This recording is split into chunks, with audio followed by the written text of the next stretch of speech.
Muchísimas gracias. Muchísimas gracias. Es una alegría enorme estar hoy aquí, en México. He venido en un viaje express porque esta querida familia llevaba varios años detrás de mí diciéndome: Marian, queremos que a nuestros becarios les hables de salud mental. Queremos que les hables de neurociencia, del mundo emocional. En un mundo caótico, complicado, como en el que estamos viviendo, Marian, ven a aportar tu granito de arena. Y aquí estoy hoy. He aterrizado hace unas pocas horas y me marcho esta noche porque, siendo madre de 4 hijos, mis 4 niños empiezan la escuela el lunes y ahí tengo que estar. No puedo fallarles, pero saben que estoy aquí hablándoos a muchos de vosotros. Y os quiero contar multitud de cosas. Me ha gustado preparármela porque me han dado poco tiempo para lo que a mí me gusta hablar. Pero voy a intentar que este rato que estemos juntos sea un rato que os ayude y os inspire. Soy psiquiatra y vengo de familia de psiquiatras. Mi abuelo psiquiatra. En su momento la psiquiatría no tenía que ver con lo que nosotros vemos ahora. Era una psiquiatría más dura, más complicada, la esquizofrenia, trastornos delirantes. Mi abuelo, que se había formado en Alemania, se dio cuenta que la gente que tenía problemas mentales no estaba bien atendida. Acababan en hospitales psiquiátricos y nadie les cuidaba. Él decidió dar una oportunidad a esos pacientes con tratamientos nuevos. Luego llegó mi padre, el doctor Enrique Rojas, muy querido aquí en México, y él decidió llevar la psiquiatría a la calle, empezar a hablar de depresión, de ansiedad, de personalidad, de pareja, con libros, con artículos. Y yo soy su hija mayor. Cuando yo era pequeña, yo no sabía si dedicarme a lo de mi padre o a lo de mi madre. Mi madre estaba en el mundo de las finanzas y mi padre en el mundo de la mente y de las emociones. Pero por las tardes, al salir del colegio, de la escuela, yo me iba a su trabajo, a su consulta, a su clínica, donde ahora yo trabajo con él, y a veces me sentaba en la salita de espera y veía a la gente con sus caras tristes, con sus preocupaciones, algunos lloraban, y yo me sentaba y observaba. Y yo veía cuando salían, a veces más ilusionados, y mi padre me decía: soy un médico del alma. Intento ayudar a que las personas recuperen el sentido. Porque para mí, como psiquiatra, la felicidad depende del sentido que cada uno de nosotros le da a su vida. Es levantarse por la mañana y decir: mi vida tiene un propósito. Cuando la vida se oscurece, cuando surge el miedo, cuando surge el trauma, la tristeza, la desesperanza, la obsesión, la enfermedad, en ese momento perdemos el rumbo y ahí surge mucha patología psicológica y también la búsqueda de ciertas actitudes que encima nos hacen mucho más daño. Yo terminé la carrera de medicina y pasó, quizá alguno de vosotros lo haya escuchado o leído en alguna ocasión, pero un día como hoy no puedo dejar de contarlo porque explica mucho en quién me he convertido. Siempre he tenido una especial sensibilidad para la gente que sufre. Desde pequeña iba a hospitales, a lugares desfavorecidos dentro de España o por Europa. Pero cuando terminé la carrera de medicina, una compañera me dijo: Marian, vente conmigo a Camboya, en el sudeste asiático, a trabajar en el basurero. Phnom Penh es la capital de Camboya y tiene uno de los basureros más pobres del mundo. Camboya sufrió una guerra terrible, la guerra de los Jemeres Rojos, un genocidio absolutamente aterrador donde mataron a muchísimas personas. Las secuelas fueron inmensas. Se destruyó el tejido social. No había médicos, no había esperanza, no había confianza y, por supuesto, no había posibilidades, oportunidades ni dinero. Esta amiga mía trabajaba en una fundación que sacaba a los niños del basurero, que trabajaban todo el día buscando lo poco valioso y válido que existe en un basurero de un país pobre. La idea me fascinó y decidí marcharme con ella a Camboya. ¿Qué pasó? Que yo no conocía Camboya. Yo no conocía la psicología de la gente de Camboya. Yo siempre tengo una frase, ¿no?, en la vida, cuando la gente dice: yo quiero tener buena suerte, mala suerte. Yo digo: es que la suerte favorece a la mente preparada. Esto era de Séneca. Hay que prepararse, hay que saber, hay que estudiar, porque el que se prepara, el que sabe, el que estudia, percibe mejor las oportunidades. Si yo quería ayudar en Camboya, yo tenía que saber cómo funcionaba Camboya. Y el caso es que decidí ir a una librería en Madrid que venden libros de viajes. Me compré 5 o 6 libros sobre el sudeste asiático, sobre Camboya, la historia de Camboya, y me topé con un libro que se llama El silencio de la inocencia. No os lo compréis, pero os cuento de qué va. El silencio de la inocencia, la autora se llama Somal Imam, Premio Príncipe de Asturias en España en el año 98, es decir, un premio de enorme prestigio, y es una mujer que fue vendida a la prostitución y ella comenzó a trabajar en la prostitución hasta que se escapa y funda una de las ONGs más importantes del mundo del tráfico sexual y del tráfico de niñas. Cuando yo me leo su libro, terrible, horroroso, la vida de la prostitución, de cómo ella vive, se escapa, las niñas que ella va rescatando, yo termino de leerme el libro y digo, esta mujer no ha superado su trauma. Esta mujer sigue profundamente herida, a pesar de que haya sido nominada a una multitud de premios internacionales muy importantes. Esta mujer no ha superado el trauma. Y entonces decidí que yo la iba a ir a buscar. En el libro, la primera página del libro, está dedicado a la reina Sofía, la antigua reina de España, una mujer muy querida. Y entonces pone a la reina de España, mi amiga o compañera. Y entonces me volví a leer el libro y decidí que escribía Somal Imam al correo electrónico. Nunca me contestó, jamás me contestó porque pues, no existía Instagram y esto fue hace 20 años y entonces no tuve manera de contactar con ella. Y entonces yo tenía la gran pena y digo, ¿cómo puedo yo localizar a esta persona? ¿Quién tenemos en común? Y pensé a la reina Sofía, pero claro, yo no conocía a la reina Sofía, entonces no había nada que hacer. El caso es que me marché. Me fui a una tienda de caramelos, Sugus, que aquí no hay, se llaman de otra manera, que son estos blanditos de colores. Compré varios kilos de Sugus y me los llevé en la maleta. Fueron luego muy importantes, ahora os explico por qué. Hago Madrid-Londres, Londres-Bangkok, Bangkok-Phnom Penh, y cuando aterrizo en Londres hay una tormenta. Tenemos que sobrevolar los aires antes de aterrizar en Heathrow, y cuando por fin aterrizo en Heathrow pierdo mi conexión a Bangkok. Llamo a mi madre y le digo, mamá, he perdido la conexión, y muy seria al otro lado del teléfono me dice, Marian, es una señal, vuelve por favor. Y le digo, mamá, ya estoy aquí, yo tengo que ir allí. Duermo en el aeropuerto y a la mañana siguiente me subo en el avión dirección Bangkok, y cuando subo me dice el sobrecargo, señorita Rojas, hemos perdido sus maletas en el aeropuerto. Y digo, mire, ya da igual, yo me voy y ya me compraré algo de ropa. Yo aterricé en Bangkok, estuve unas horas, y cuando por fin llego a Phnom Penh sin maletas, llego a reclamar mi equipaje. Y mientras estoy reclamando mi equipaje veo que hay una señora a mi lado reclamando el suyo. Una señora que se parece a la del libro, a Somal Imam, pero yo nunca había visto un camboyano, no conocía sus rasgos. Y por si acaso pongo el libro encima del mostrador, me mira y me dice, you have my book. Digo, yo he venido a buscarla a usted.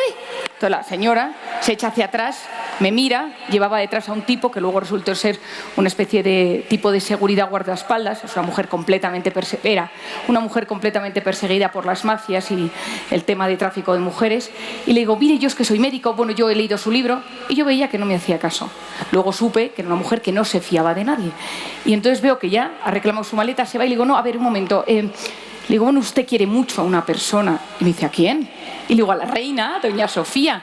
Me dice, ¿la conoces? Y digo, bueno, todos la conocemos. Y entonces me dijo, este es mi teléfono, llámame mañana. Entonces yo al día siguiente la llamé y comencé a trabajar ahí. Mi vida cambió por completo. Durante las mañanas trabajaba en el basurero, sacando a los niños, ayudando a las familias, y por las tardes me iba con gente de su equipo a los prostíbulos de todo Camboya y sobre todo de Phnom Penh.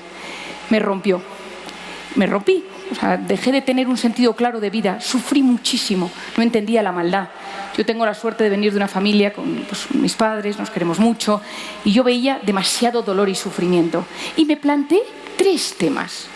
El primero de todos, cuando volví de Camboya, me surgía una pregunta, que era, ¿qué es la suerte? Un día, en una redada en un burdel de Camboya, saqué unas cuantas niñas, me las llevé a la comisaría de policía y a la mañana siguiente volví y le dije a las niñas, especialmente a 3 que había allí, le dije, ¿qué tal la noche? Y me dice una de ellas, nos violaron los policías. Entonces me quedo horrorizada, digo, ¿pero cómo es posible? Y me dice, me bad luck, yo mala suerte. Entonces desde ese momento la palabra suerte la tenía yo aquí, ¿Por qué mala suerte? ¿Qué es la suerte? ¿De qué depende la suerte?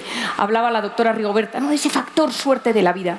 Porque sabemos que hay un factor suerte en la vida, pero ¿de qué depende? Y se convirtió en mi primera pregunta. La segunda tenía que ver con la somatización. Es decir, yo recogía muchas de estas niñas, hacíamos redadas, niñas de 12, 13, 14, 15 años, y esas niñas, algunas tenían artritis, otras tenían descamación de la piel, otras tenían tics, otras tenían, recuerdo una que tenía una especie de bulto de tiroides, y yo las llevaba al médico del hospital de Phnom Penh y me decía, están enfermas del alma. Y yo, ¿y qué hacemos al respecto? Claramente estas chicas, estas niñas han sufrido enormemente, pero ¿qué hacemos? Y empecé a investigar la somatización. Y lo tercero fue el trauma. El trauma es mi especialidad en la consulta. Es decir, cómo un hecho traumático, una ruptura vital, un abuso, una violación, un duelo, una catástrofe, unas circunstancias adversas en la vida, influyen en mi salud física y psicológica. A lo largo de todos estos años he intentado, lo difícil que es la mente, lo difícil que es entender el comportamiento, hacerlo sencillo y asequible para que cuando yo empecé a divulgar en psiquiatría, yo me acuerdo que llegaba a las empresas y no querían decir que yo era psiquiatra. Es que a la gente le va a sentar mal que hayamos traído un psiquiatra a nuestra empresa. Van a pensar que está mal de la cabeza. Y yo decía, hay que enseñar. Porque cuando yo empecé a estudiar medicina, en el primer año de medicina nos hicieron prevención del cáncer de mama, de próstata, el cáncer de colon, la hipertensión, el colesterol, pero nadie hablaba de salud mental. Recuerdo un día que fui a hablar con el decano de la facultad y le dije, ¿y de la mente y de las emociones? Y me dijo, uy, es que eso no interesa, eso no tiene buena fama. Es que los psiquiatras son gente muy rara, ya lo sé, pero bueno, porque la gente sea rara no significa. Y entonces yo en ese momento llegué a mi casa y le dije a mi padre psiquiatra, le dije, papá, yo de mayor voy a hacer prevención en salud mental. Yo voy a intentar ayudar a la gente a que se entienda, porque comprender es aliviar.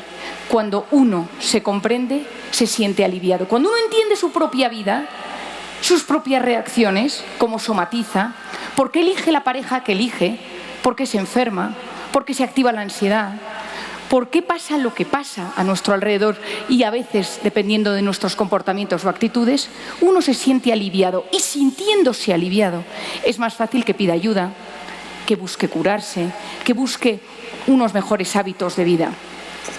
Cuando yo me preparaba la sesión de hoy, decía, ¿no?, hay tanto de lo que hablar, me encantaría contaros todo, haceros un resumen de los 3 libros, porque cada libro, cómo hacer que te pasen cosas buenas, es todo el tema de la suerte y de la somatización, pero alguno de vosotros quizá haya leído alguna cosa, pero digo, ¿cómo yo podría explicar a este público para mí tan especial, que es gente que estudia, que se esfuerza, que tiene ilusiones, que ha vivido circunstancias adversas, que alguien creyó en él o en ella en un momento dado y le dijo, yo apuesto por ti, que estáis deseando salir a la calle y que os sucedan cosas buenas, porque ese barco que decía Carlos hijo antes, que luego lo voy a traer de vuelta, ese barco está bien formado, bien armado, alguien ha apostado por él, estoy en el puerto, hay que salir, pero para salir bien necesito entender cómo funciona mi barco, y lo segundo, entender qué hacer en los momentos donde el viento o las circunstancias del mar sean adversas.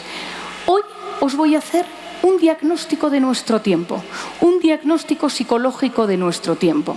Es decir, todos los que estamos aquí notamos y percibimos que algo está pasando. Escuchábamos a la reina esta mañana hablar de los conflictos bélicos y de las situaciones tan tensas que se viven en el mundo. Escuchábamos a Joy, a Rigoberta. El mundo, por un lado, hay una parte muy acelerada, por otro lado hay una necesidad constante de volver a conectar con la naturaleza y con aquello que realmente nos hace bien, pero hay algo psicológico. En España, les preguntaba antes, en España la gente me suele decir, Marian, es que la gente está fatal. Creo que aquí en México se dice, las cosas están mal, ¿no? Esto está mal. O sea, como que hay una sensación de que algo pasa. ¿Qué pasa? Estamos más irritables, más impacientes, nos cuesta más prestar atención, nos cuesta más concentrarnos, nos cuesta más gestionar nuestros impulsos, toleramos peor el dolor, el sufrimiento, el malestar, el aburrimiento. Todos los que estamos aquí, por supuesto yo misma, tenemos algunos de estos síntomas. ¿Qué está sucediendo? Bueno, pues a nivel médico, como soy médico, os lo voy a dar en forma de 3 diagnósticos. El primer diagnóstico es que vivimos intoxicados de cortisol. El cortisol, para el que no lo sepa, todo el mundo tiene que salir sabiendo, todo el mundo qué es el cortisol. El cortisol es la hormona del estrés.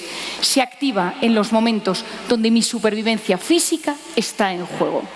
Si yo de repente voy caminando por la calle y aparece un tipo, me tira al suelo, me agarra el celular y me hace daño, se activa el cortisol, porque es la hormona de la supervivencia.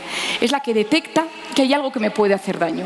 Puede ser un desastre natural, puede ser una bomba, puede ser que alguien me pegue, que alguien me robe, que alguien me ampute una extremidad. La sensación de que algo atienta contra mi supervivencia, eso es un pico de cortisol. La supervivencia lleva existiendo toda la eternidad. De hecho, os voy a dar un matiz muy importante. El ser humano no está diseñado para ser feliz. No. El ser humano está bioquímicamente diseñado para sobrevivir. Nuestros mecanismos más importantes del organismo son de supervivencia. No es que yo me merezco ser feliz. Yo quiero que tú seas feliz. Pero que sepas que tu organismo lo que busca, lo que prioriza, es la supervivencia. Por eso hay veces que el cerebro te dice, cuidado, no te va a salir bien, y te avisa constantemente de temas que pueden ser motivo de supervivencia. Importante, el cortisol no solo se activa, el cortisol que se libera desde el eje hipotálamo hipofisario adrenal, es decir, nuestra hipófisis y nuestro hipotálamo reciben el mensaje de supervivencia, lanzan un mensaje a las glándulas suprarrenales y se activa la adrenalina y el cortisol. El cortisol no solo se activa cuando mi supervivencia física está en juego, sino también otro tipo de supervivencia. Por ejemplo, supervivencia afectiva. Viene mi esposo, esposa, marido, mujer, novio y me dice, tenemos que hablar. Tenemos que hablar es un pico de cortisol, porque no hay nada bueno después. O sea, no te va a decir hoy tenemos que hablar y encima para decirte no, he conocido a otra persona, te acuerdas de ese que te conté. Eso es un pico de cortisol. La supervivencia afectiva, ojo, porque me puedo quedar solo. Y la soledad involuntaria es uno de los principales factores de dolor en la sociedad. La soledad involuntaria es la que más daño nos hace. El estudio más importante que existe sobre felicidad en el mundo y envejecimiento, liderado por el doctor Robert Waldinger en la Universidad de Harvard, han estado investigando años qué es aquello que protege el envejecimiento, preguntándole, tipo a los americanos, todo tipo de variables a las personas. La conclusión fue clara. Los vínculos sanos nos protegen, la soledad involuntaria mata. Por lo tanto, cuando yo hablo de supervivencia afectiva es que me puedo quedar solo, porque me pueden abandonar. La supervivencia profesional, que podéis tener muchos de vosotros, y si no encuentro trabajo, y si nadie me ficha, y si empiezo y me despiden, y si no les gusto, y si no sé hacer lo que esperan de mí. Supervivencia profesional, supervivencia económica. Muchos de los que estáis aquí habréis vivido a nivel personal situaciones familiares complicadas donde había un momento de supervivencia económica, donde se sufría ese momento. Eso es pico de cortisol. Supervivencia social. Me quedo sin amigos. Una persona a la que quiero mucho de repente me falla y siento abandono. ¿Por qué? Porque el cortisol está íntimamente relacionado con lo que se denomina el dolor social. Mirad qué interesante. Se ha descubierto en Estados Unidos que duele igual que me peguen un pisotón a que me abandonen, me humillen, me juzguen, me traicionen. Duele en una zona del cerebro que se llama la corteza cingulada anterior dorsal, que nadie recuerda el nombre. Pero se activa la misma zona en un dolor físico que en un dolor social, porque duele que no me quieran, duele que me abandonen, duele que me juzguen, duele que me traicionen. Y eso es un pico de cortisol. Todo esto, el cortisol, lo que tiene de fondo es el miedo. El miedo existe. Hay gente que dice, Marín, es que yo no quiero tener miedo. Es que hemos nacido con miedo, porque hay una zona en el cerebro, la amígdala cerebral, que se encarga de detectar las posibilidades de miedo. Claro que existe el miedo, pero el problema es cuando el miedo se apodera de mí. Eso, el padre de la inteligencia emocional, el doctor Daniel Goleman, lo llamaba el secuestro de la amígdala. Cuando uno de repente, una angustia y no puede, eso es lo que se llama un estado de alerta mantenido. Por lo tanto, hablemos del cortisol. El cortisol es una hormona cíclica. Por las mañanas tiene su pico más alto y a lo largo del día baja hasta la noche. Y cuando tiene el pico más bajo, se estimula la melatonina y entonces ya me puedo dormir. Si yo por la noche tengo una discusión con mi ex, miro la cuenta del banco y veo que no tengo nada de dinero, me enfado con alguien o veo las noticias en la televisión y me altero, ese estado de alerta hace que yo me meta en la cama y no pueda descansar bien. Hay que proteger yo siempre digo que para dormir bien hay que proteger las 2 últimas horas de la noche, porque si llegas por la noche acelerado, enfadado, llamas, te frustras, es muy difícil que descanses bien. El cortisol es bueno que funcione así y ha sucedido así toda la eternidad, cuando había dinosaurios, cuando había leones, cuando había nómadas. El problema es que ese sistema de supervivencia estaba hecho para esos nómadas, leones, lanzas, guerras, pero ahora es que el móvil, el celular, puede ser un motivo de supervivencia. No me etiquetaron, no me pusieron like, no me contestaron. Esa supervivencia en ese momento. ¿Qué pasa cuando yo vivo en alerta constante?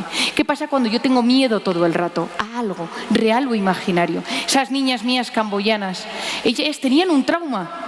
Cuando uno tiene un trauma, el eje hipotálamo, hipofisario, adrenal se queda como alterado, como si hubiera un cortocircuito en las luces de casa, que de repente se enciende y de repente se apagan.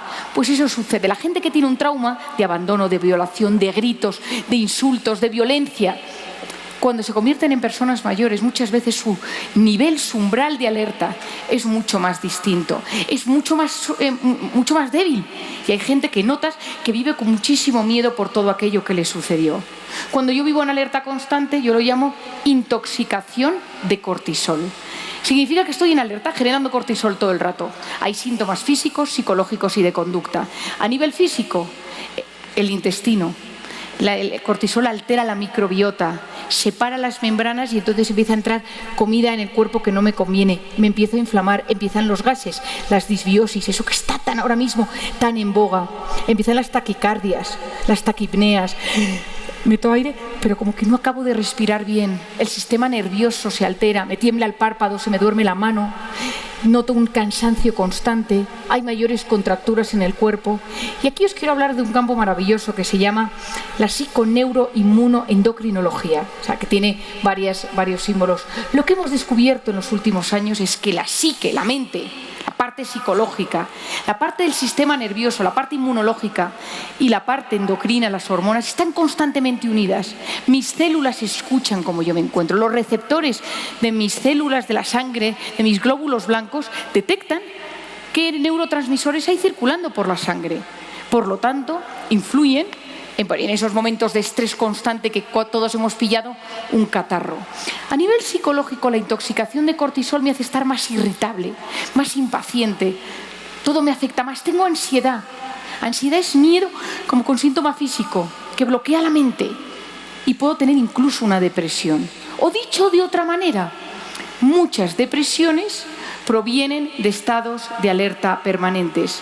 Muchas depresiones provienen de vivir meses, semanas, años, días en estado de alerta mantenido y de repente caigo en una tristeza.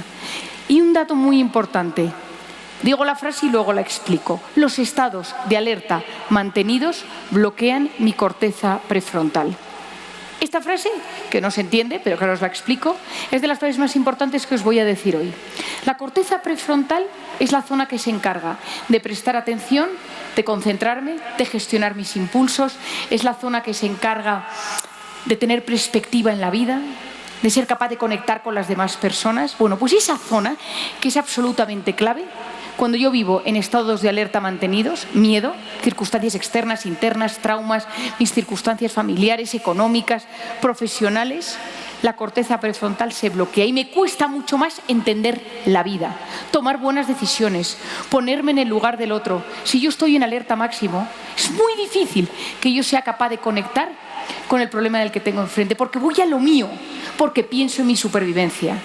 A veces en la vida, yo digo muchas veces que hay crisis de pareja, hay crisis matrimoniales, que son intoxicaciones, estados de alerta de uno de los dos que está pasándolo muy mal en el trabajo, una situación familiar suya, una situación personal, afectiva.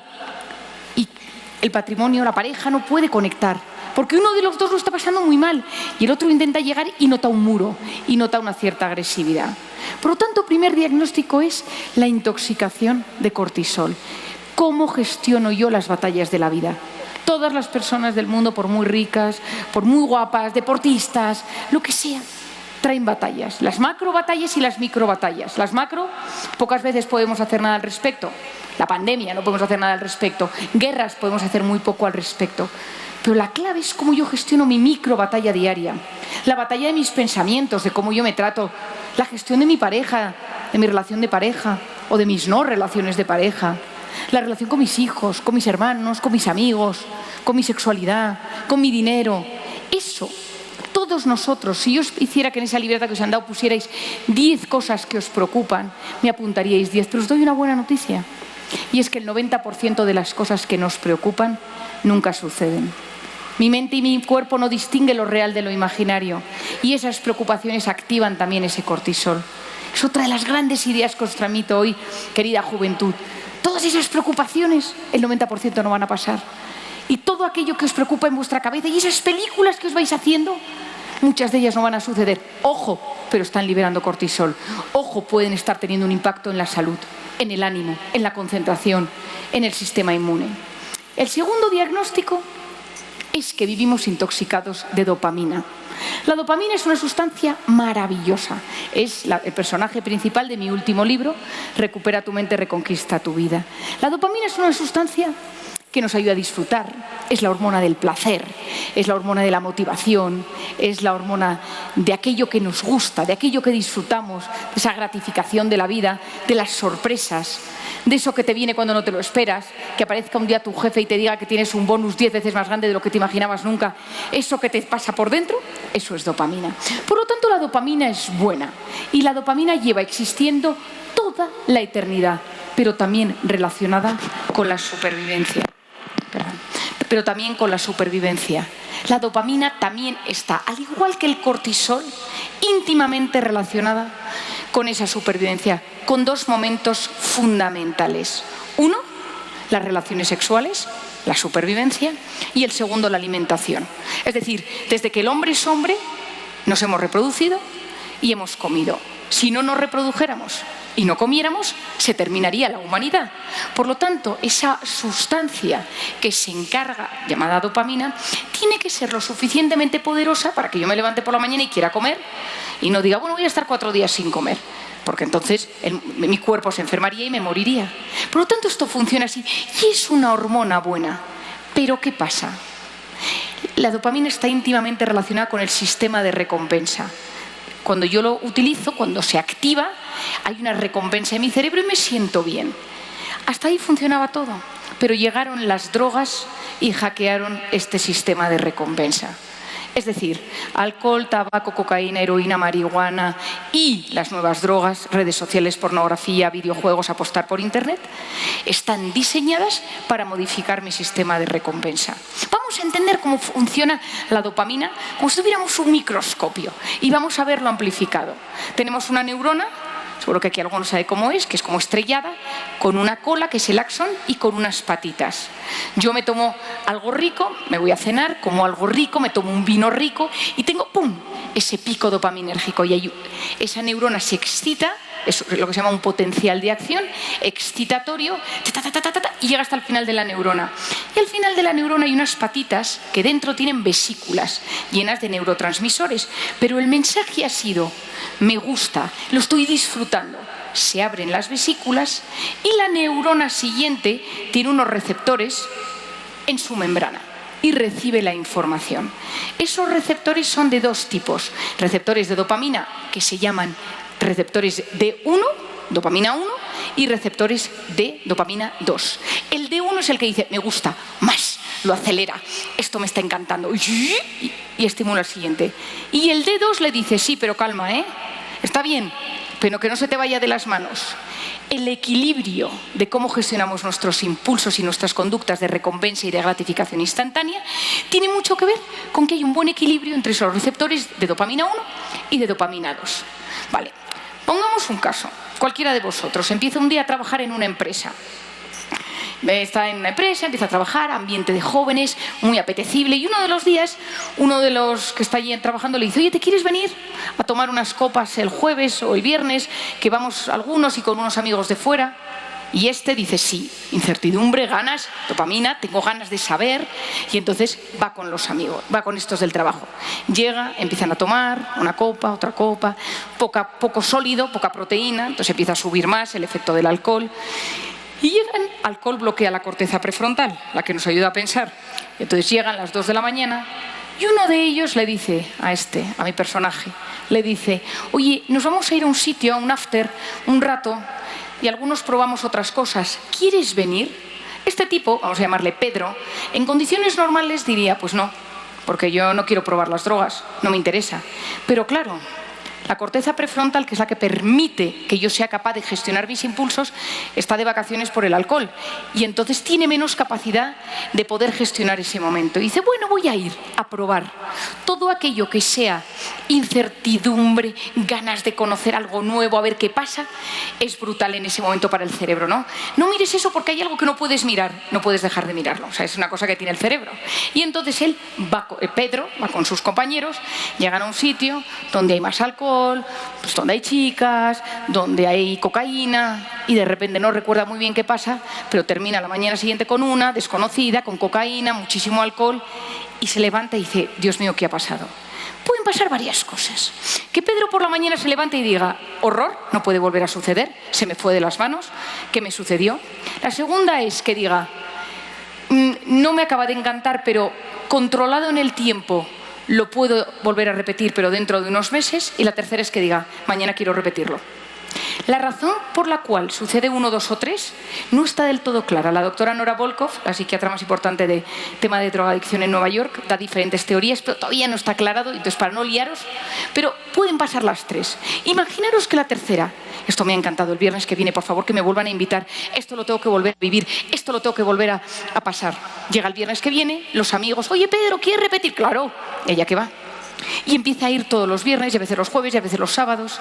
¿Qué va a suceder en el cerebro de Pedro? Ahora, lo que os voy a contar es absolutamente... Cuando yo escribí mi último libro, Recupera tu mente, lo escribí y era súper complicado. Un tema, lo que os voy a contar ahora es un tema extraordinariamente complejo. Se lo pasé a mi marido y lo leyó y me dijo, no se entiende nada. O sea, no puedes escribir este capítulo, nadie va a querer comprarlo, la gente te va a enfadar contigo porque tú tienes que acercarlo a la gente. Y le dije, ya. Entonces volví a escribir todo el capítulo entero, se lo di. Y me dijo, no se entiende, sobre todo que no dan ganas ni de leerlo. Le dije, qué horror. A la tercera vez me dijo, Marian, pues no lo pongas. Dije, es fundamental, es la clave, de todo es la clave. Y entonces me quedé toda bochornada y apareció mi hijo mayor y me vio así como pues, con cara un poco tristona. Me dice, mamá, explícamelo a mí.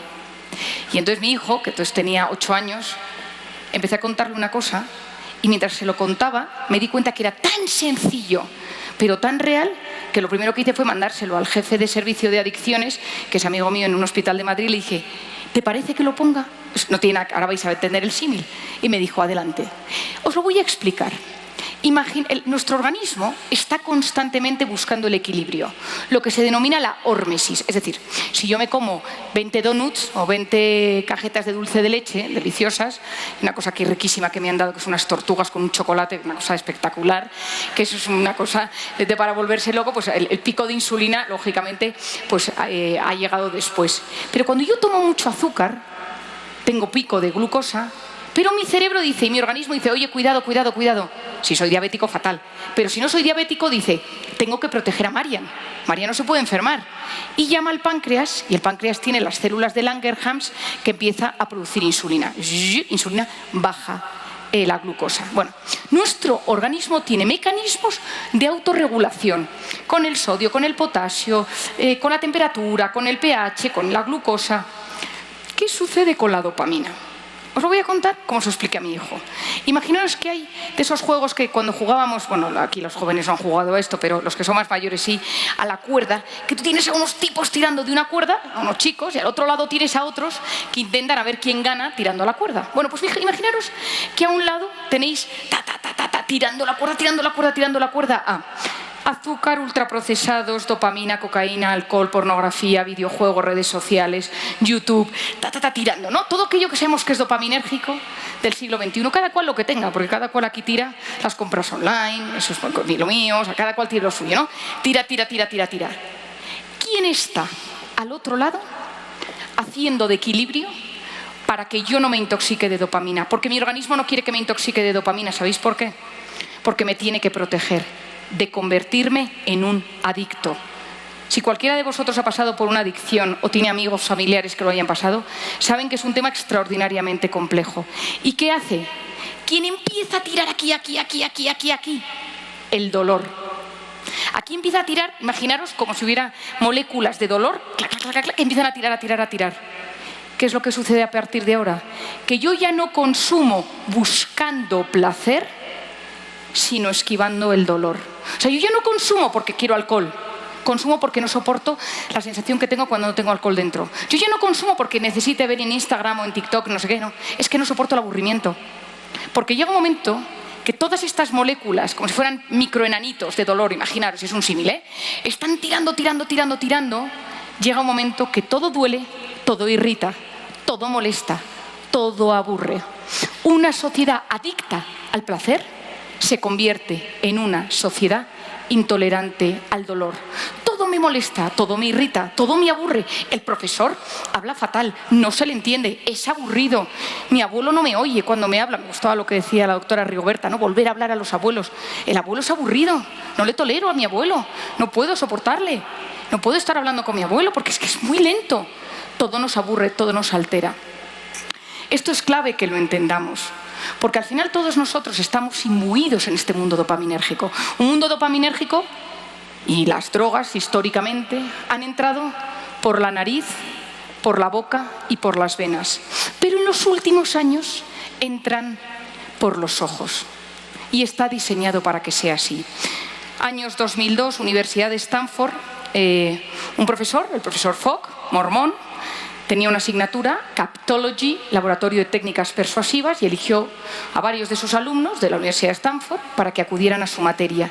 Y les dijo, ¿y si consiguiéramos modificar y manipular los sistemas de recompensa de la población a través de la pantalla? Y tenía varios alumnos y empezó a plantearles ideas y le traían. En mi libro, en el capítulo 3, como tengo que cortar, pero os lo cuento por si a alguno le interesa la historia. En esa materia había un chico que se llamaba Mike Krieger, que fundó Instagram. El profesor Fogg ha dicho en alguna ocasión, Instagram no existiría si Mike Krieger no hubiera estado en mi asignatura. Les explicaban la dopamina, cómo manipular, cómo hacer que la gente quiera estar más tiempo pegado en la pantalla. Es verdad que las pantallas tienen grandísimas ventajas y fueron diseñadas para acercarnos. Pero hoy en día lo que mueve el mundo es la capacidad de mantener la atención del usuario, vuestro y mío, el mayor tiempo posible en una pantalla. Porque con eso consigo datos, consigo algoritmos, consigo lo que quiero, que es que esté enganchado aquí. Todos habréis escuchado historias en las cuales, pues desde Steve Jobs y gente de todo el mundo, pues no le dejan las pantallas a sus hijos, llevan a sus hijos a colegios sin pantallas. ¿Qué es lo que me preocupa? Que en esa asignatura del profesor Fogg había un tipo muy interesante, Tristan Harris. Tristan Harris empezó a trabajar en diferentes empresas de Silicon Valley y acabó en Google. Y un día en Google, estaba él en la sala, y al lado tenía, él se encargaba de Gmail, del correo de Google, y al lado tenía un tipo, como él, que hacían cosas de tecnología, y su compañero le dijo, yo mañana voy a hacer que a todas las personas del mundo, cuando les llegue un correo electrónico, les vibre el teléfono. Bzz. Y le dijo, ¿el para qué? Y dice, hombre, para que esté todo el día esperando que les vibre el móvil. Entonces, al día siguiente, 11.000 millones de personas en el mundo estaban pendientes de que sus móviles vibraran. Y él, Tristan Harris, dijo, esto no puede ser bueno. Y empezó a investigar. Y empezó a investigar dentro de Google. Y se dio cuenta que todo esto que se estaba generando, estas distracciones constantes, no eran buenas, eran conscientes y se hacían para mantener la atención del usuario y conseguir datos. Y se empezó a preocupar. E hizo una presentación en PowerPoint que se hizo viral internamente de Google y decidió marcharse. A los pocos días le llamaron desde Google y le dijeron, queremos que te quedes como diseñador ético de Google. Y él dijo, me quedo. Es mi sueño meterle ética a este mundo nuevo que, imaginaros esto hace unos años, imaginaros ahora mismo esta posición de diseñador ético en esta guerra que estamos viviendo de la inteligencia artificial. Se quedó 2 años y medio en Google, pero cada vez que iba con una propuesta, a los jefes le decían, es que va en contra de los intereses económicos de la compañía. Se tuvo que marchar y lo tuvo que dejar. Creó con su amigo Azar Raskin, que es el que creó el scroll infinito, el Centro Humano para la Tecnología. Y súper recomendable para todos los que estáis aquí, el documental de Netflix, The Social Dilemma. Solo os pido que cuando lo veáis, el celular en otra habitación te da tanta rabia como te lo cuentan que acabas tirando el celular por la ventana. O sea que hay que verlo sin tenerlo cerca porque te entra...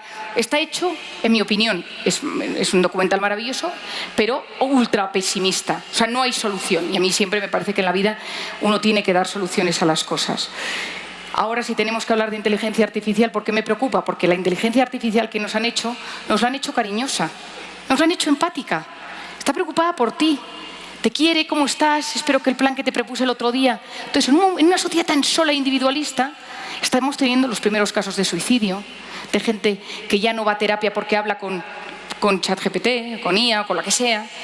Que hay algunas cosas que transmiten que está muy bien, y yo estoy de acuerdo con que hay cosas que ayudan muchísimo, pero no está regulado. Y algunos, en mi caso, somos víctimas de una inteligencia artificial sin regular. Circulan miles de vídeos míos en Internet, que parece que soy yo, hablo yo, pero no soy yo, y no es mi contenido. Después de muchísimos años divulgando con un rigor extremo, lo tengo denunciado, no hay nada que hacer por el momento, he escuchado también la otra ponencia, hay que conseguir poco a poco, porque lo que necesitamos es saber dónde está la verdad, la clave. El problema de mentir con la inteligencia artificial, el problema en mi caso, ya no es que te creas la mentira, sino como decía Hannah Arendt, filósofa, decía, es que ya no sabes en qué creer. Y necesitamos pilares de información sensatos, donde sepamos dónde aprender, dónde sacar la información. Yo he vuelto a los libros, a las fuentes para poder aprender. Y para terminar con la dopamina, podría hablar de la dopamina 2 horas más, pero hay una cosa que os quiero contar brevemente, y es la dopamina relacionada con la pornografía. Os decía al principio que a lo largo de mi vida todo el tema de la prostitución, la pornografía, ha estado en primera plana por mi experiencia en Camboya. Fueron unos meses muy importantes que han marcado mi vida, porque a día de hoy yo veo pues todas las semanas 10, 15 abusos sexuales o temas relacionados con el mundo de la pornografía. Tengo una visión bastante grande, porque tengo el adicto al porno, el que ve porno esporádicamente, veo algunas actrices porno, he visto gente abusada sexualmente, he tenido chicos envueltos en manadas que he tenido que analizarles en consulta. Es decir, conozco bastante bien cómo funciona el mundo de la pornografía. Pero una de las cosas más fuertes que me sucedió con respecto a esto fue en el año 2019, un año antes de la pandemia. Yo llevaba mucho tiempo, os lo hago cortito, pero dando una conferencia en Madrid, acudió una chica que era actriz porno, me dijo que se quería suicidar porque ella quería tener un futuro y en algún momento casarse y tener hijos, pero cómo iba a tener hijos con lo que había suyo grabado en Internet, y que para eso lo mejor era un suicidio. Y venía como a despedirse de mí. Entonces yo, que soy súper sensible y me cuesta mucho no ayudar a la gente, al día siguiente la vi, estuvimos trabajando. Bueno, si alguno ha leído Cómo hacer que te pasen cosas buenas, es la última historia, la historia de Judith. A raíz de eso, Judith empezó a mandarme pacientes nuevos a la consulta de su gremio, chicas de su gremio, ¿no? Que han traído siempre pues, alguna circunstancia curiosa, porque a veces en la salita de espera pues, algún paciente me dice, me suena a la cara. Me suena, ¿de dónde la conozco yo? Y entonces le tengo que decir, pues no le puedo decir nada. Y pienso, recuerdo una vez a un señor que le dije, ¿usted está viendo pornografía? Y me dijo, ¿cómo lo sabe? Y le dije, por la mirada. Ya no es igual de limpia que la vez pasada que le vi. Y el tipo todo agobiado, ¿no? Pero en una de estas, Judith me mandó una chica que tenía bulimia, una actriz porno internacional, conocida y tal, que tenía bulimia. Ella no quería dejar su trabajo, pero tenía bulimia. Y muchas bulimias provienen de heridas de la infancia sin resolver. Empecé a trabajar con ella la bulimia y un día me llama, no vive en España, y me dice, Marian, quiero dejarlo. Me quedan 6 meses de contrato y lo quiero dejar. Pero el productor se va a enfadar porque soy una de las que más dinero le genero y bueno, no sé cómo se lo va a tomar y tal. Como últimamente nos hemos ido varias y tal. Dije, bueno, si necesitas algo, aquí estoy. Pasa una semana, me llama y me dice, Marian, se lo he dicho, se ha enfadado. Me ha dicho que no me puedes dejar. Yo he sido siempre bueno contigo, te pago más si quieres. Y que ella le dijo, es que hay una psiquiatra en Madrid, estoy de la psiquiatra de Madrid, me voy a ir a verla.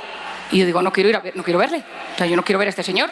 Entonces me dice, va a estar en España tal mes y te va a ir a ver.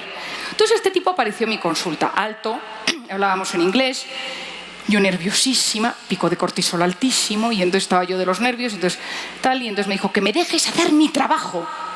La pornografía es una forma de ganar dinero como otra cualquiera y que sean los padres los que les eduquen. Y yo le dije, mire, es que yo no me... A ver, entonces claro, es que era muy difícil una conversación con él y entonces se puso muy enfadado conmigo y en un momento dado le dije, usted está orgullosísimo de su trabajo, ¿no? Y me dijo, hombre, este año he conseguido bajar el inicio de la pornografía de los 12 a los 11 con mis nuevos algoritmos. Yo tengo 4 hijos.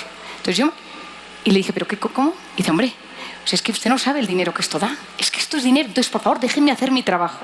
Entonces le eché de la consulta, pero me quedé muy preocupada porque me di cuenta que había gente muy mala que quería que mis hijos, que los niños, me dijo, es que cuanto antes les pillemos mejor porque nos da más dinero. Entonces estamos intentando, ahora ya se sabe que los primeros son con 8 años, que después de la pandemia ha bajado a 8 años. ¿Por qué me preocupa la pornografía? Porque se ha convertido en el aprendizaje de muchos jóvenes sobre la sexualidad, porque es ciencia ficción, porque eso no es la vida real, porque uno quiere ver lo que replica. Y os voy a decir una cosa muy importante, si vais entendiendo la dopamina. Si yo os pongo un vídeo porno súper chulo ahora, y hay una excitación de 10, y yo repito este mismo vídeo mañana, ya no es de 10, es de 8. Si os pongo el mismo, al día siguiente ya no es de 8, es de 5. Si os pongo el mismo, al día siguiente ya no es de 5, poco. Y si os lo vuelvo a poner, os empieza a dar asco.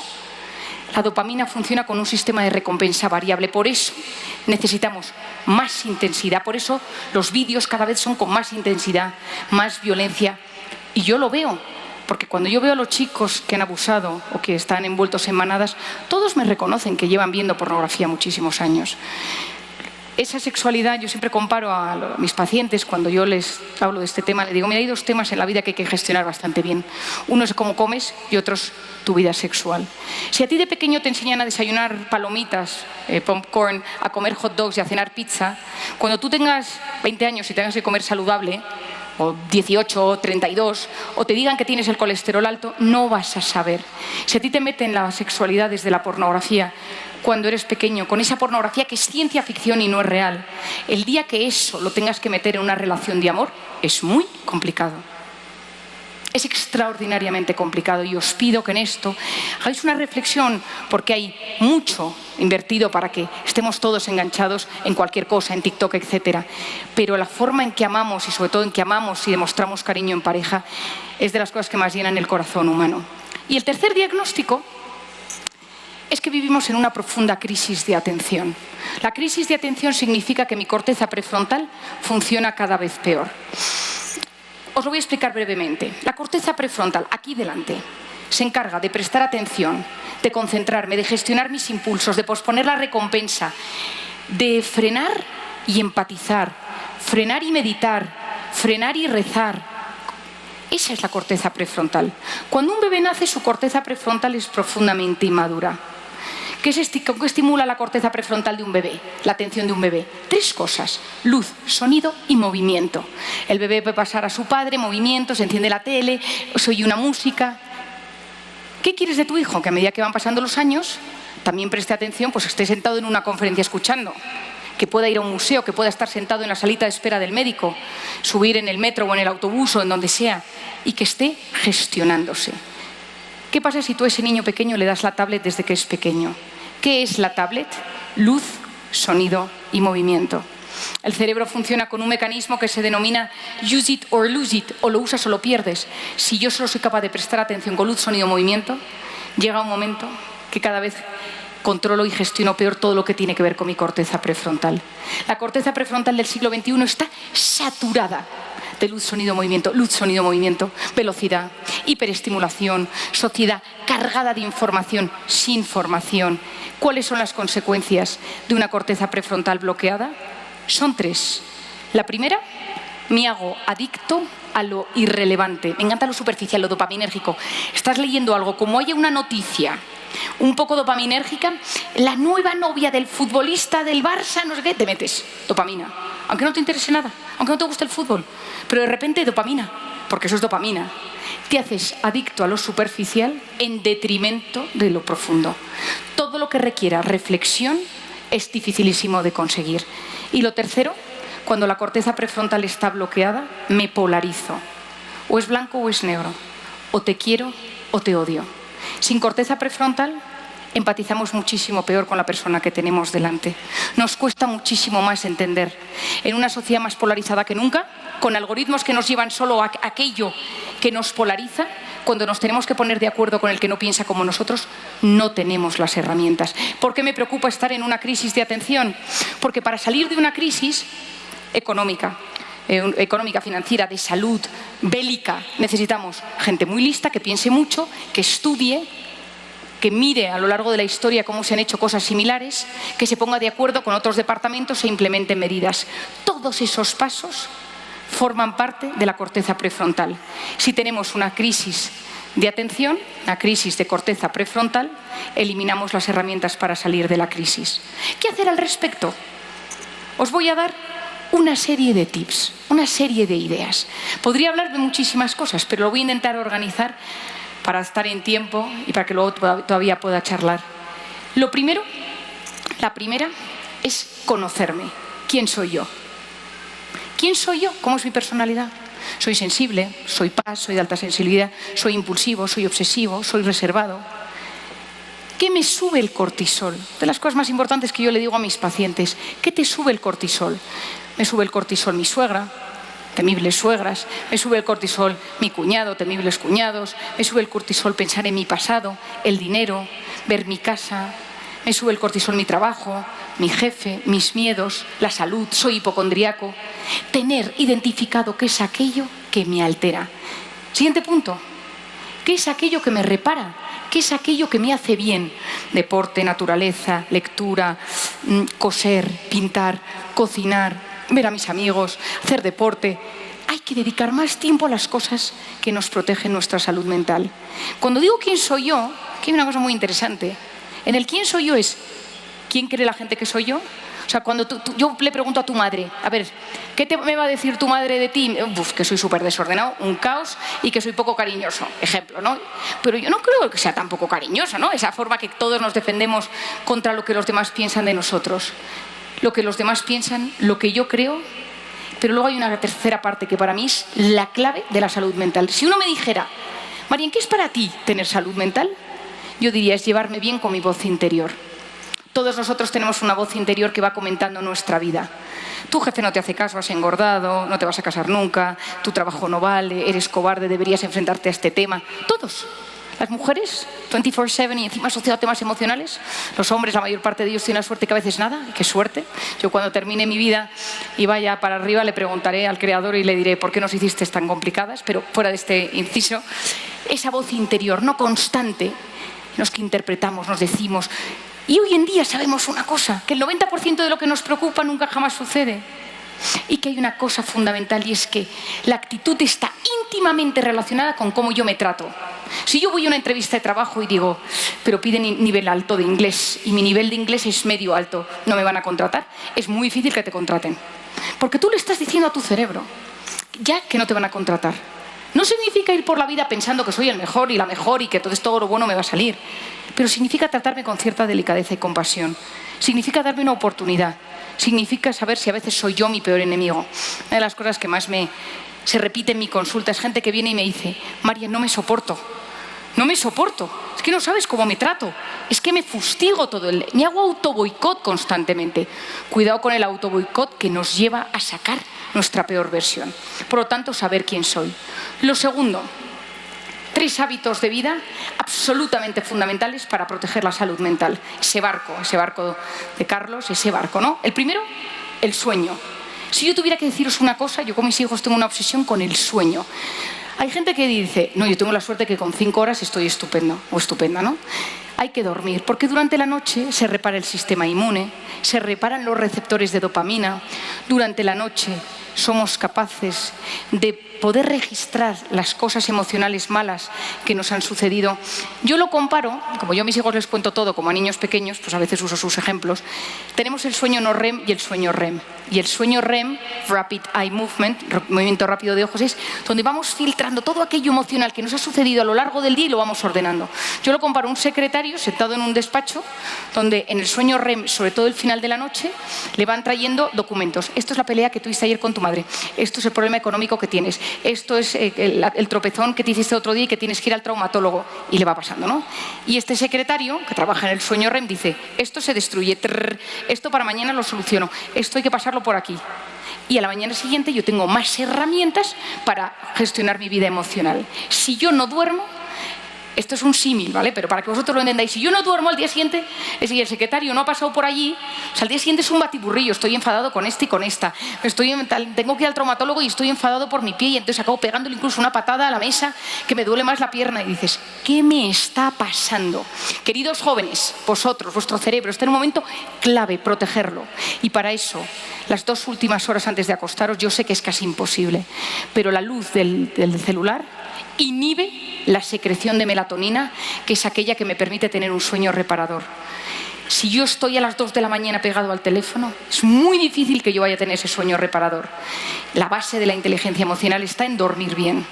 La base de mi sistema inmune, los deportistas, luego si no se lo pregunto, podemos preguntar a Serena, pero los deportistas duermen más horas. Yo tengo varios amigos y pacientes deportistas, futbolistas, duermen 10, a veces 10 horas.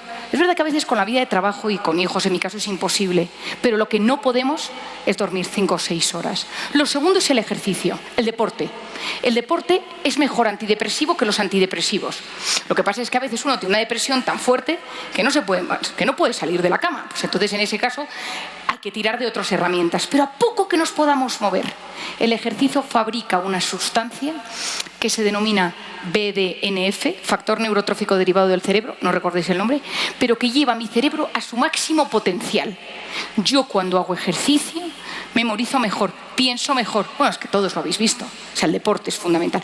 Y si no puedo hacer deporte porque me cuesta la vida, porque tengo esto que dicen aquí, ¿no? Flojera, pues caminar. Cuando uno empieza a caminar, en los primeros segundos, en los primeros minutos, el ritmo cardíaco se acompasa. Al cabo de los 5, 10, 15 minutos, empieza a bajar los niveles de cortisol, entonces me empiezo a encontrar mejor. A partir de los 15 minutos, empiezo a quemar un poco de grasa, cosa que se me viene bien. A partir de los 30 minutos empiezo a bajar los pensamientos rumiativos, esa voz interior que me está todo el rato machacando, ¿no? A partir de los 40-45 minutos empiezo a generar dopamina de la buena. El que no quiera o no pueda hacer deporte, que intente pasear. Sé que a veces no es fácil, y más en la Ciudad de México, pero el que pueda, que intente caminar. Durante la pandemia lo recomendamos muchísimo. Lo tercero es la alimentación. La alimentación es un arma. ¿Qué significa? No significa que todo el mundo tenga que llevar esas dietas súper equilibradas, porque uno se mete en Instagram y entonces uno tiene cargo de conciencia, porque uno come fatal. La gente tiene unas dietas de un equilibrado y todo el mundo hace su propio pan a las 5 de la mañana, que a mí me impresiona. Y entonces uno se siente culpable porque compra uno de cualquier supermercado y se lo come con todas las cosas que están prohibidas. Lo único que os transmito hoy es una cosa. Si en momentos de vuestra vida atravesáis enfermedades físicas o psicológicas, depresión, ansiedad o algún trastorno inmune, endocrinológico, cuidar más la alimentación, porque la alimentación que no cuida y que no es respetuosa, como quien dice, con el organismo, tiende a inflamar mi cuerpo y por lo tanto me voy a encontrar peor. La inflamación está en la base de muchísimos síntomas físicos y psicológicos y la alimentación puede inflamarme. Teniendo en cuenta estos 3 tips, ya me voy a algo más grande. Mi atención, volver a mirar la realidad. Basta mirar algo con interés para que se vuelva interesante. Sacar los ojos de la pantalla, mirar la realidad y prestar atención. Todos queremos que nos pasen cosas buenas. Y hay una zona del cerebro que alguna vez he hablado de ella, sistema reticular activador ascendente, está aquí, en los núcleos del tallo encefálico, que es el rastreador. Todos nosotros tenemos ilusiones. Imaginemos que alguien dice, yo quiero quedarme embarazada. Entonces, tomado la decisión, queremos ser padres, al día siguiente empiezas a ver carritos de bebé por todos lados. O sea, de repente te pones un tema en tu cabeza y eso lo empiezas a ver en todos lados. Lo que el corazón desea de verdad, la mente se lo acaba mostrando.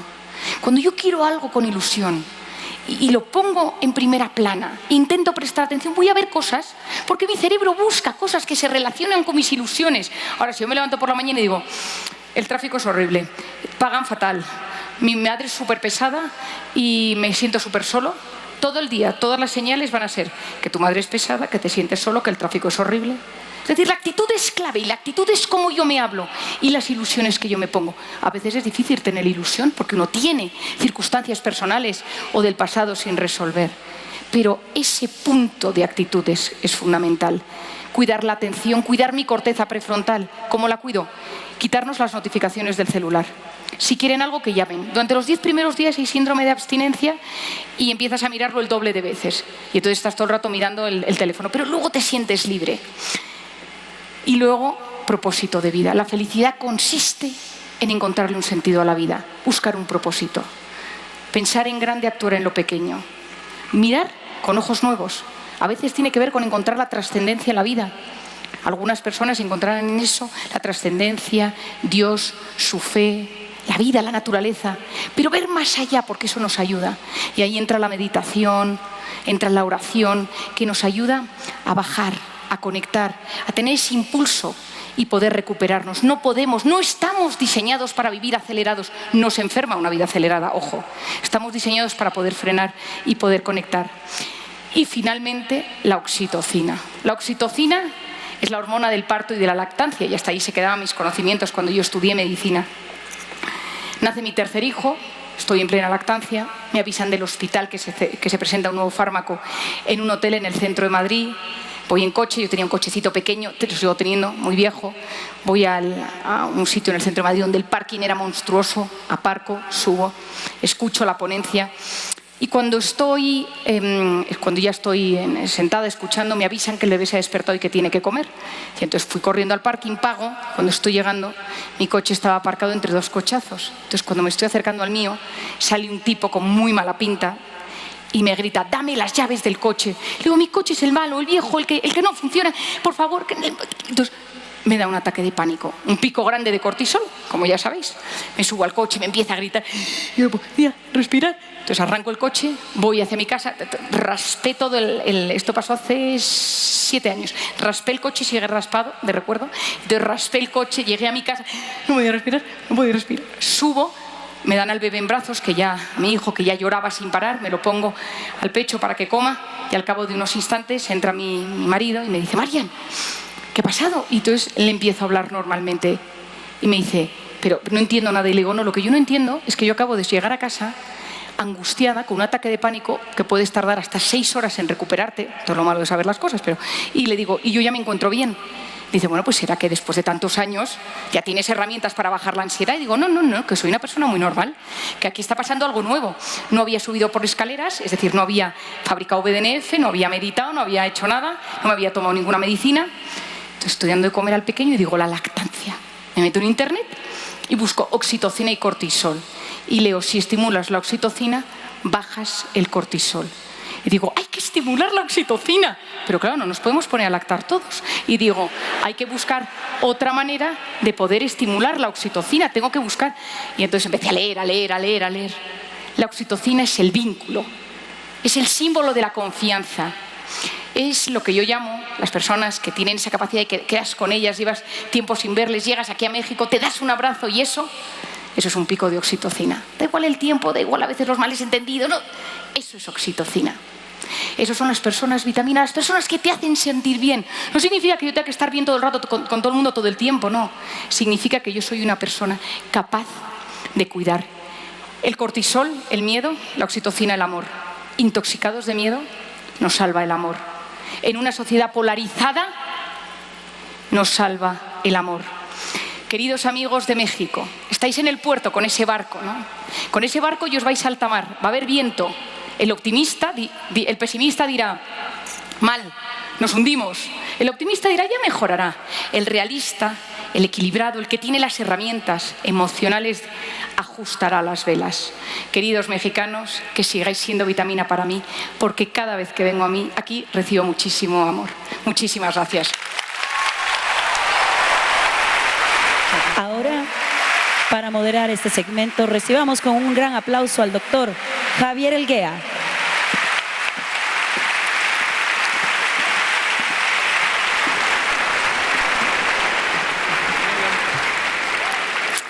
Gracias. Muchas gracias. Maravillosa, como siempre. Muchas gracias, Mar. Voy a tratar de ser muy breve y solo de agregar algunas preguntas, un par de preguntas que contextualicen el trabajo de tantos años que has hecho tú en el mundo en el que habitan los becarios y los adultos jóvenes que nos acompañan el día de hoy. Tú describes la felicidad como un estado permanente. no como un estado permanente, perdón. Tú describes la felicidad no como un estado permanente, sino como la capacidad de gestionar el sufrimiento. Esta es una cosa a la que le das mucho énfasis. ¿Qué lección fundamental has aprendido a lo largo de tu carrera sobre la relación entre el dolor, el sufrimiento y el crecimiento personal? Gracias, Javier. Bueno, efectivamente, os decía antes, ¿no? Yo creo que todos los que estamos aquí, si tuviéramos que hacer una lista de aquello que nos ha hecho sufrir a lo largo de la vida, salen muchas cosas. Todos nosotros tenemos batallas, situaciones, y el sufrimiento llega. No conozco a nadie que no le haya llegado el sufrimiento en algún momento de la vida. Es con un hijo, es con la salud, es con un tema económico, circunstancias, el pasado.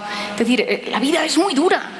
Es que la vida es dura y yo me dedico solo a la gente que sufre, porque en el momento que mis pacientes empiezan a estar mejor o a recuperar pues, la estabilidad, el estado de ánimo, pues, el equilibrio, pues se van de alta. Yo me quedo con la gente que sufre, con el que viene con trauma, con circunstancias extraordinariamente adversas. Esa es la persona que yo veo en consulta. Por lo tanto, yo estoy muy acostumbrada al dolor. Y lo primero es que el dolor, el dolor existe y el sufrimiento, dice muchas veces, es opcional, porque es cómo tú interpretas ese dolor. Yo ayer tuve una paciente en mi consulta, una tipa maravillosa, que tiene un hijo que falleció, pero durante el tiempo que estuvo en el cáncer de su hijo, que tenía 8 años, a otro de sus hijos le diagnosticaron una enfermedad gravísima en el hígado. Y entonces ella hizo una cosa, es que tenía los 2 hijos ingresados en oncología y pidió en el hospital, en un hospital muy bueno de Madrid, público, que le tiraran en la pared, puso un cristal para que los 2 hijos pudieran verse. Durante la enfermedad de los 2, ella no sabía si los 2 se curarían, si alguno fallecería, pero quería que estuvieran juntos porque eso hizo un mecanismo para que se oyeran y ella estaba vestida para poder estar entre las 2 habitaciones. Y yo, mientras me lo contaba, se me encogía el corazón. Porque eso es un dolor terrible. Y murió el que ella no pensaba que iba a morir. Y me lo contaba ayer, me dijo, yo siempre pensé que se salvaría este y falleció. Y falleció. La vida tiene dolor. La vida, yo me dedico solo a la gente que sufre depresión, ansiedad, trauma, el que ha tenido un trauma, el que le han abandonado, el que le han hecho bullying, el que lo ha perdido todo, el que estaba en un incendio, el que se le quemó su casa. La clave es cómo nosotros gestionamos eso. Mi padre tiene una frase que dice que el fracaso enseña lo que el éxito oculta. Yo, a veces, no hemos hablado muchas veces él y yo, el fracaso es que las cosas no salen como tú quieres, pero te ayuda a veces a conectar mejor con la gente, a ser más empático, a volver a hacerte preguntas.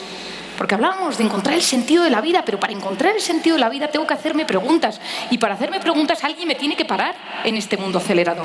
Y a veces me para el dolor, a veces me para el sufrimiento. Claro. Fantástico. Un tema más que...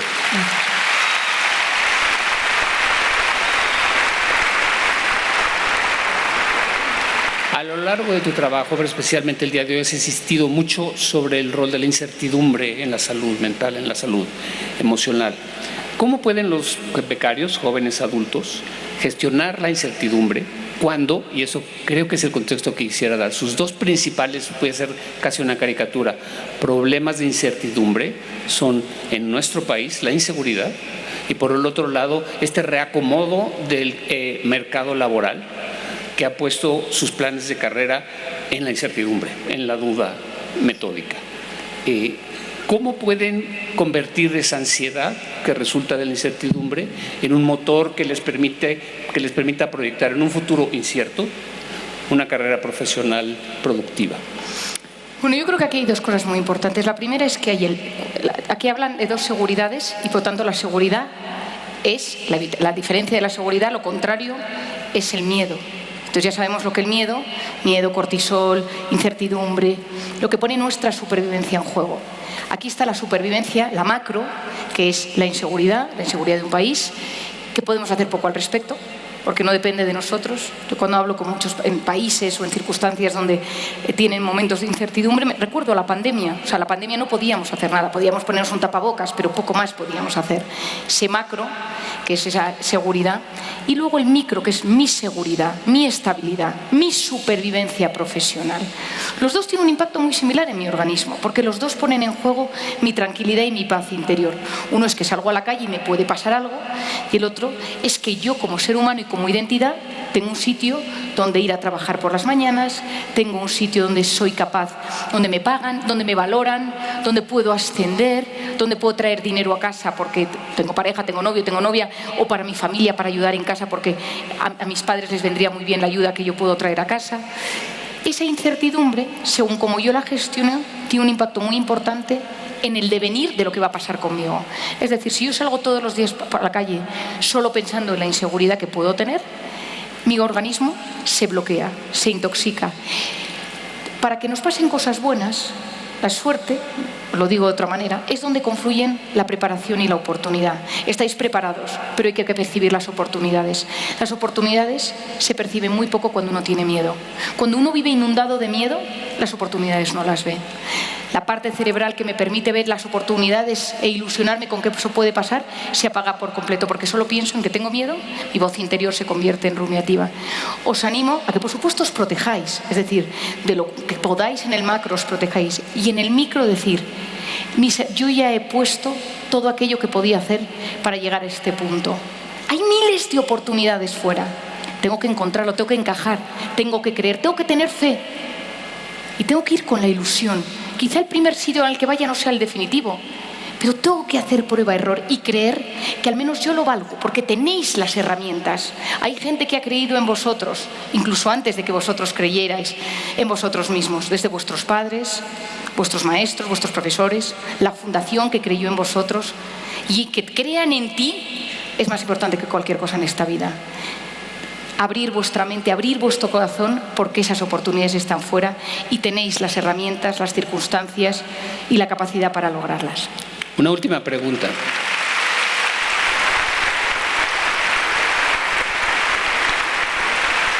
Una última pregunta de los becarios. Has insistido mucho sobre la importancia de la autorregulación. Nos has descrito como el cuerpo mismo hace un mecanismo autorregulatorio. ¿Cuándo hay que pedir ayuda cuando esa regulación deja de funcionar y uno no puede conseguirla por sí mismo? ¿Cuándo pedir ayuda e ir al psicólogo y al psiquiatra? Qué gran pregunta. Mirad, yo cuando empecé a tratar estos temas, yo empecé hace muchos años y yo quiero muchísimo a México porque yo empecé en México. Curioso, ¿no? Pero acompañé un viaje a mi padre que daba unas conferencias hace más de 10 años y en una de las conferencias, mi padre en México, en Santa Fe, me pidió que subiera al escenario y terminara yo. Y a raíz de ahí empecé a viajar con él por México y entonces yo siempre digo, México ha sido mi universidad de aprender a divulgar y por eso siempre intento no fallar a la gente de México.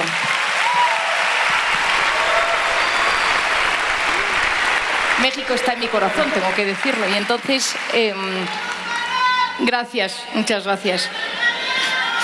Y México me enseñó una cosa, y es que había ganas de entender el cerebro. Hay países del mundo que la salud mental es muy complicada. Hay otros países, siempre se lo digo a ellos de broma, cuando voy a Argentina, donde hay más terapeutas que personas. Cuando presenté mi libro en Argentina, había 1000 personas en una sala, pregunté que cuánta gente había ido a terapia en el último año. Todo el mundo levantó la mano y yo me quedé un poco preocupada porque dije, Dios mío, quiero decir, o solo vienen los pacientes a mí o realmente toda la población va a terapia, ¿no? Pero en México hay muchas ganas de aprender y de entender. Yo creo que lo primero que tenemos que saber cada uno de nosotros, cuando uno dice, yo necesitaría ayuda, porque al final todos en el fondo necesitamos a alguien que nos oriente y nos ayude, pero ¿cuándo pedir de verdad? Primero, cuando no me puedo levantar por la mañana de la cama, lo grave, ¿no? No me puedo levantar, preferiría estar muerto, me siento solo. Acordaros que toda depresión implica que me siento solo, que me hablo mal y como me hablo mal, interpreto que el resto me habla mal y son una amenaza. Por lo tanto, tiendo al aislamiento. La tristeza, la depresión, la sensación de que mi vida no tiene sentido y sería mejor no estar aquí. Depresión. Por un lado, la ansiedad, miedo constante a que me pase algo malo. Cuando ya lo noto con síntomas físicos, llego a un sitio, me quiero ir corriendo, no me encuentro bien. A veces uno lo puede autorregular en ese momento, pero si se empieza a alargar en el tiempo, es bueno que alguien desde fuera explique la causa y te ayude a orientarte. Pero sí que yo recomiendo a la gente y a los jóvenes del siglo XXI, que es la juventud con más ansias que ha habido a lo largo de la historia de proteger su salud mental, ojo, los jóvenes hablan con mucha más libertad que los adultos de que van a terapia, de que siguen una cuenta de Instagram o de TikTok de salud mental, porque es algo que se han puesto en primera línea y hay un gran compromiso con la salud mental. Yo yo sí que os recomiendo que os trabajéis, que habléis, que vayáis a charlas, que leáis libros, que escuchéis algún podcast. Y si alguna vez algo decís, yo aquí tengo un trauma sin resolver, esto me está haciendo daño, esta relación es tóxica, no soy capaz de gestionar esto de mi vida y me doy cuenta que solo o sola no puedo, o con mis padres, con mis amigos, con gente que me ayuda, no tener miedo a pedir ayuda, que siempre habrá alguien que pueda orientaros. Muchas gracias. Muchísimas Espléndida participación. Muchísimas gracias. Rebasaste las expectativas, como siempre.